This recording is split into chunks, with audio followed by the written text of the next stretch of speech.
अस्सलामु अलैकुम वरहमतुल्लाहि वबरकातुहू। सलमान खान HYC जिन्होंने MIM को छोड़कर अब BRS पार्टी को ज्वाइन कर लिया है। सलमान खान HYC को तो वो लोग जो सोशल मीडिया पर एक्टिव रहते हैं ज़रूर जानते होंगे, जो लोगों की मदद करने की वजह से बड़े मशहूर हुए और उन्होंने लोगों की बड़ी तादाद में मदद की। उसके बाद वो MIM में ज्वाइन हो गए और असदुद्दीन ओवैसी साहब की पार्टी के लिए उन्होंने बहुत काम किया और जुबली हिल से वो नॉमिनेशन अपना कर रहे थे, लेकिन उनका नॉमिनेशन कई बार रिजेक्ट हुआ। और उसके बाद अभी 2-3 दिन पहले से उनकी वीडियोस सोशल मीडिया पे बहुत ज़्यादा वायरल चल रही हैं कि उन्होंने BRS पार्टी, जो कि कांग्रेस और MIM के ख़िलाफ़ इलेक्शन लड़ती है, उस पार्टी को ज्वाइन कर लिया है और इशारों में MIM पर हमला, कांग्रेस पर हमला भी किया है इशारों इशारों में। 4 दिन पहले वो BRS और कांग्रेस के बारे में कुछ और बोल रहे थे और अब 4 दिन के बाद जब से उन्होंने BRS को ज्वाइन किया है, अब वो BRS को सपोर्ट भी करने लगे हैं। इस पर उनकी बहुत ज़्यादा ट्रोलिंग भी हो रही है, बहुत ज़्यादा टांग भी खींची जा रही है कि पहले MIM के गाने गा रहे थे, ये MIM को सपोर्ट कर रहे थे, MIM ने इनको नज़रअंदाज किया तो इन्होंने निर्दलीय चुनाव लड़ने का फ़ैसला किया, लेकिन इनका नॉमिनेशन रिजेक्ट कर दिया गया। ये कांग्रेस को और BRS को बहुत बुरा भला कहा करते थे, है ना, और न जाने क्या क्या कहा करते थे, आप लोग सब जानते हैं। लेकिन जब से इन्होंने BRS को ज्वाइन किया, अब ये BRS को सपोर्ट कर रहे हैं, जो कि कांग्रेस और MIM के ख़िलाफ़ चुनाव लड़ती है। इस पर लोग इनकी बहुत ज़्यादा ट्रोलिंग कर रहे हैं कि सलमान खान साहब क्या हुआ, 4 दिन पहले आपके बयानात कांग्रेस के और BRS के बारे में कुछ इस तरह थे, अब आपके बयानात कुछ इस तरह हो गए, ये क्या है भाई, दोगलापन क्या है? इसको तो कहते हैं थूक कर खुद का ही थूका हुआ चाटना। तमाम तरह की बातें लोग कमेंट बॉक्स में जाके कर रहे हैं। अच्छा, बिहार में भी इसी तरह से हुआ। मौलाना अब्दुल्ला सालिम साहब, जो कि MIM के एक बहुत ही मेहनती कार्यकर्ता थे और MIM के लिए जो उन्होंने काम किया 8-10 सालों में, वो सब हर कोई जानता है, लेकिन उनको भी जब टिकट नहीं मिला तो उन्होंने भी MIM को छोड़ दिया। तो इस सिलसिले में 3-4 बातें मेरे जहन में हैं जो मैं आप लोगों से शेयर करना चाहता हूँ। पहली बात तो मैं जो MIM के बैरिस्टर असदुद्दीन ओवैसी साहब हों या जो बड़े बड़े कार्यकर्ता हों, उनसे मैं एक बात तो ये कहना चाहता हूँ कि देखिए, आपके जो छोटे लोग हैं, आपके अंडर में जो काम करने वाले लोग हैं और आपकी पार्टी के लिए जो लोग काम करने वाले हैं, आप उनको नज़रअंदाज मत कीजिए। ये मैं आपको बोलना चाहता हूँ। जैसे कि सलमान खान HYC के साथ हुआ। सलमान खान HYC ने असदुद्दीन ओवैसी साहब की पार्टी को बहुत सपोर्ट किया और उनके बड़े बड़े मंच पर वो नज़र आए। असदुद्दीन ओवैसी साहब के उन्होंने तारीफ़ें की, उनको इनकी पार्टी को मजबूत करने के लिए बहुत लोगों से अपीलें भी की, बड़े बड़े प्रोग्राम में भी वो शरीक हुए। तो बड़े होने के नाते हमारी ये जिम्मेदारी बनती है कि हम अपने छोटों को अपने से अलग ना होने दें, जो मुखलिस होकर पार्टी के लिए काम करते हैं, उनको नज़रअंदाज बिल्कुल ना करें, क्योंकि इन्हीं लोगों से काफिला बनता है, इन्हीं लोगों से पार्टी में मजबूती आती है। अगर हमारी पार्टी से एक्टिव लोग ही अलग हो जाएंगे तो फिर हमारी ताकत जो है ना, वो आगे नहीं बढ़ पाएगी, हमारी आवाज़ मजबूत नहीं हो पाएगी। हम लोगों की प्रॉब्लम ये है कि जो बड़े लोग होते हैं वो अपने छोटे लोगों को नज़रअंदाज बहुत करते हैं, जिसकी वजह से बाज़ दफ़ा क्या होता है, जो नीचे लोग काम कर रहे होते हैं तो नज़रअंदाज होने की वजह से वो इतनी तकलीफ़ महसूस करते हैं कि वो बागी बन जाते हैं। जैसा कि सलमान खान HYC के केस में हुआ। सलमान खान HYC तो ये सोच रहे थे MIM की तरफ से मैं चुनाव लड़ूंगा, है ना, इसलिए वो मेहनत भी कर रहे थे, कोशिश भी कर रहे थे। इस मौके पर असदुद्दीन ओवैसी साहब को और उनकी पार्टी के लोगों को चाहिए था कि सलमान खान HYC के साथ शफ़क़त का, प्यार मोहब्बत का मामला करते और अपने इस मुखलिस और इतने हार्ड वर्कर पार्टी के आदमी को टूटने ना देते। चाहे कुछ हो जाता, कोशिश करते कि हमारा ये वर्कर टूटने ना पाए, तो पार्टी मजबूत होती। और सलमान खान HYC के साथ जाहिर सी बात है, जब सलमान खान HYC MIM से अलग नहीं होते तो इससे पार्टी को मजबूती मिलती, पार्टी को फ़ायदा होता, है ना, और ये जो आज बगावत की लहर है ये नहीं दौड़ती। तो पहली बात तो मैं बड़ों से कहना चाहूँगा कि अपने छोटों को नज़रअंदाज मत कीजिए। जो और ख़ास तौर पर वो लोग जिनकी फ़ैन फॉलोइंग ज़्यादा है, जो पार्टी के लिए कुछ करना चाहते हैं, ठीक है, अगर आपको उनको टिकट नहीं देना है, आप नहीं चाहते कि वो चुनाव लड़ें, तब भी आप उनको समझा सकते हैं, उनको बुला के उनकी हौसला अफजाई कर सकते हैं। और उनको अगर आप थोड़ा सा हिम्मत भी देंगे, है ना, आप उनको बताएंगे, समझाएंगे, वजह बताएंगे, तो मैं समझता हूँ कि इंशाल्लाह ये जो छोटे नीचे के जो वर्कर्स होते हैं वो इतनी जल्दी नहीं टूटेंगे।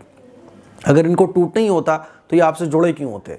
पहली बात तो मैं बड़े लोगों से कहना चाहता हूँ। दूसरी बात मैं इन लोगों से कहना चाहता हूँ जो छोटी छोटी बातों पर इस तरह के बागी हो जाते हैं, जैसे कि सलमान खान HYC के केस में हुआ। उनको चाहिए था कि वो सब्र से काम लेते, है ना। बाज़ दफ़ा क्या होता है ना कि अपनी एक पोजीशन बनाने के लिए थोड़ा सा पेशेंस रखना पड़ता है, सब्र रखना पड़ता है, क्योंकि जाहिर सी बात है वो लोग जो पार्टी में सालों से लगे हुए हैं और अभी आप आए और आप ये चाहने लगे कि साहब मुझे टिकट मिल जाए, थोड़ा सा पेशेंस रखना पड़ता है, एतमाद जीतना पड़ता है, कुर्बानियाँ देनी पड़ती हैं, है ना, और दिखाना पड़ता है कि हम पार्टी के साथ जो है ना वो मुखलिस हैं। तो होना ये चाहिए था कि अगर MIM ने आपको इग्नोर किया या आपका साथ नहीं दिया, या साहब आपको लग रहा है कि MIM जो है वो चुनाव नहीं लड़ाएगी, तब भी आपको एक थोड़ा सा हिम्मत रख के, सब्र रख के, पेशेंस रख के, है ना, आपको पार्टी से ही जुड़े रहना चाहिए था। और चलो ठीक है, पार्टी से नहीं जुड़े रहना, तब भी आपको ये तो नहीं करना चाहिए था जो आपने किया कि आप एकदम से बागी हो जाओ और आप वो काम करना शुरू कर दो जिससे लोगों के दिलों में जो आपने मोहब्बत बनाई थी वो मोहब्बत ही ख़त्म हो जाए, है ना। मैं कहता हूँ कभी कभी लोगों से कि यार देखो, उसूलों पर ज़िंदगी गुजारो।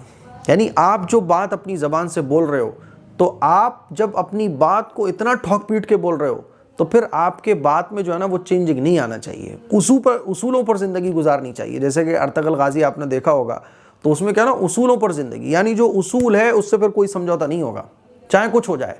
उसूलों पर जब ज़िंदगी गुजारोगे तो लोगों के दिलों से मोहब्बत नहीं निकलेगी। जो आपकी मोहब्बत थी, जो आपका वक़ार था लोगों के दिलों में, वो ख़त्म हो गया। फिर 4 दिन पहले आप कुछ कह रहे थे, 4 दिन बाद कुछ कह रहे हो, इससे पहले कुछ कह रहे थे, अब आपका कुछ और हो गया। वही आप पॉलिटिकल वाली लैंग्वेज बोलने लगे, वही आप बुरा भला कहना शुरू कर दिया आपने। वही MIM जिसके कभी आप तारीफ़ किया करते थे, आप उसको बुरा भला कहने लगे। तो यार थोड़ा सा सब्र होना चाहिए। और कभी अगर हमें कोई पार्टी पसंद भी नहीं आ रही है, तब भी हम अपना स्टैंड ऐसा रखें कि हम जब खड़े हो ना तो लोगों की आंखों से आंखें मिला सकें। मेरे कहने का मतलब ये है। तो पहली बात तो बड़े लोगों के लिए हो गई कि भाई अपने छोटे वालों का ख्याल रखो, नज़रअंदाज नहीं करना चाहिए। छोटे वालों से ये बात कहना चाहूँगा जो पार्टी में अभी नए नए जुड़े होते हैं, कि थोड़ा सा सब्र रखें, पेशेंस रखें, काम करें और अल्लाह के लिए काम करें, लोगों की खिदमत समझ के काम करें। ऐसा ना हो कि आज आप इस पार्टी में हो, कल इस पार्टी में हो, परसों उस पार्टी में हो, तो लोगों का इससे एतमाद मुतज़लज़ल होता है, लोगों का एतमाद ख़त्म होता है और अल्लाह की मदद भी नहीं आती है। क्योंकि जब मुसलमान इस तरह से फ़िरक़ों में बढ़ जाएंगे कि इधर मतलब नहीं निकला तो इधर चले गए, इधर मतलब नहीं निकला तो उधर चले गए, तो इससे मुसलमानों की क़यादत कभी नहीं खड़ी हो पाएगी। तो मामला दोनों तरफ है, बड़ों का भी और छोटों का भी। वैसे से आपको चाहिए कि इस तरह से थोड़ा मामला रखें, और सलमान HYC को चाहिए था कि थोड़ा सा सब्र और पेशेंस रखते, तो इंशाअल्लाह अल्लाह की मदद आती। मौलाना अब्दुल्ला सालिम साहब के केस में भी मैं यही कहना चाहूँगा कि देखिए मौलाना, टिकट नहीं मिला, कोई बात नहीं। बाज़ दफ़ा क्या होता है ना, हमारा टिकट का, मान लीजिए हमें टिकट नहीं मिला, कोई बात नहीं, लेकिन हुकूमत में हमारा दखल ऐसा है कि हम अगर बोल देंगे यहाँ साइन करो तो विधायक वहीं साइन करेगा। हमारा हुकूमत में दखल ऐसा है कि हम बोलेंगे सांसद यहाँ साइन कर दो, सांसद वहाँ साइन करेगा। आपका जो पार्टी में मकाम था मौलाना सालिम साहब, ओवैसी साहब की पार्टी में जो आपका मकाम था, चूँकि आपने मेहनत की थी, इसीलिए लोगों ने, पार्टी के लोगों ने आपको सर पर बैठाया हुआ था। वो अलग बात है कि आपको टिकट नहीं मिला, क्योंकि बाज़ दफ़ा आजकल जो पॉलिटिक्स है वो बहुत अलग हो गई है। कैसे, बाज़ दफ़ा आपके अंदर ताकत तो बहुत है, लेकिन पैसे के एतबार से आप बहुत कमज़ोर हैं, तो हो सकता है कि आपको टिकट ना मिले। एक आदमी जो पैसे के एतबार से बहुत ताकतवर है लेकिन सियासी शुऊर उसको नहीं है, हो सकता है कि उसको टिकट मिल जाए, है ना। तो ऐसा होता है, बाज़ दफ़ा एक आदमी मेहनत बहुत करता है, लेकिन एक आदमी अपने माइंड से पार्टी के अंदर तक घुस जाता है तो उसको टिकट मिल जाता है। तो ऐसा हो सकता है कि आपको टिकट ना मिले, लेकिन आप ये देखिएगा कि अगर टिकट नहीं मिल रहा है तो ये कोई इतना बड़ा मसला नहीं है कि आप पार्टी को छोड़कर चले जाएं। आपकी जो इज़्ज़त थी, जो वैल्यू थी, आपका जो वक़ार था, जब आप MIM के साथ जुड़े हुए थे, लेकिन जब आपने MIM को छोड़ दिया और आप दूसरी पार्टी में चले गए, तो आपकी जो बातें थी उसका एक वज़न कम होता है ना। तो हमें ये भी देखना पड़ेगा कि एक कौमी नफ़ा किस में है, कौमी फ़ायदा किस में है। अगर इसी तरह से हमारे मुसलमान इधर से उधर जाते रहे तो फिर कौम की जो क़यादत है और इज्तिमाई जो ताकत है वो कभी हमारी इकट्ठी नहीं हो पाएगी। तो ये तो पार्टी में काम करने वाले लोगों से मेरी बातें हो गई। तीसरी अहम बात मैं जनता से कहना चाहता हूँ कि जनता पार्टी के सिंबल पर कभी वोट ना दे, जनता कैंडिडेट को देखकर वोट ना दे। जनता ये बात तय करे कि हमें जो वोट देना है वो काम के नाम पर वोट देना है। और काम भी हमारा ये नहीं होना चाहिए कि आजकल हमारा काम क्या होता है ना, रोड बनवा दिया, सड़क बनवा दिए, नाले बनवा दिए। अरे भाई, इससे आगे बढ़ के भी कुछ डिमांड रखो ना यार। हम यही समझते हैं कि अगर साहब विधायक ने वो सड़क बनवा दी, रोड बनवा दिए, नाले बनवा दिए, साहब बहुत बड़ा काम कर दिया। अबे भाई, ये काम कोई बड़ा नहीं है। ये अगर आप इसका मुतालबा भी नहीं करोगे ना, तब भी गवर्नमेंट को करवाना पड़ेगा, क्योंकि गवर्नमेंट की नाक के सवाल होते हैं। ये सड़क, नाले, पट्टियाँ हटवाना, ये सब सफाइयाँ करवाना, ये तो वैसे ही उनकी जिम्मेदारी होती है। जनता को चाहिए कि वो अपनी आवाज़ बुलंद करें कि हमें कॉलेज चाहिए। मुसलमान जब वोट दे कैंडिडेट को तो ये श्योर करे कि हम आपको वोट देंगे, लेकिन हमें इसके बदले में मिलेगा क्या। हमें अपने बच्चों की तालीम अच्छे चाहिए, हमें कारोबार के ज़रिए अच्छे चाहिए, हमें अपना जो मेडिकल सिस्टम है वो हमें चाहिए, हमें हॉस्पिटल चाहिए, हमें कॉलेज चाहिए, हमें बच्चों की तालीम अच्छी चाहिए, हमें बच्चों के जो सेफ्टी है वो चाहिए। इस पर बात करो, और अगर तुम इस पर तैयार नहीं हो तो फिर हम तुम्हें वोट नहीं देंगे। आप वोट दीजिए और वोट देने के बाद सवाल कीजिए। हमारी प्रॉब्लम ये है कि वोट देने के बाद हम सवाल नहीं करते, वोट देने के बाद हम आवाज़ नहीं उठाते। जीत जाता है सांसद तो उसके जीतने पे ही खुशी मनाते रहते हैं, उसने एक सड़क बनवा दी, इसी पर खुश होते रहते हैं। जैसे हमारे फिरोजाबाद का हाल ले लीजिए कि सांसद साहब जीत के जाते हैं या कोई विधायक मुसलमान बन जाए तो हम उसी पे खुश होते हैं कि साहब उसने सड़क बनवा दी, सफाइयाँ करा दी, इसी पे बस खुश हैं। भाई ये मसला, ये इसलिए आपने उसको नहीं बनाया, उसका गिरमान पकड़िए, उससे पूछिए पकड़ के कि हमने तुझे 5 साल मौका दिया, तूने करा क्या था। इसीलिए ये तमाम बातें हैं जो समझने की हैं।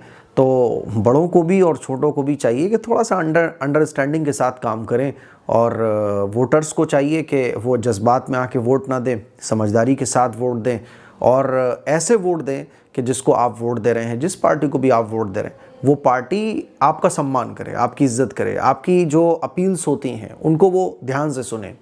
इस पर काम करने की ज़रूरत है। तो सलमान खान HYC ने जो कदम उठाया, मैं समझता हूँ कि वो कदम ठीक नहीं है। और असदुद्दीन ओवैसी साहब ने जो इग्नोर किया, चाहे वो मौलाना अब्दुल्ला सालिम साहब हो, चाहे सलमान खान HYC हो, इग्नोर करना ये अच्छा नहीं है, क्योंकि इस तरह से पार्टी फिर कभी आगे नहीं बढ़ पाएगी। आप कैसे इग्नोर करके, आप इतने काम करने वाले लोगों को अगर आप इग्नोर करोगे तो फिर मजबूती कैसे आएगी।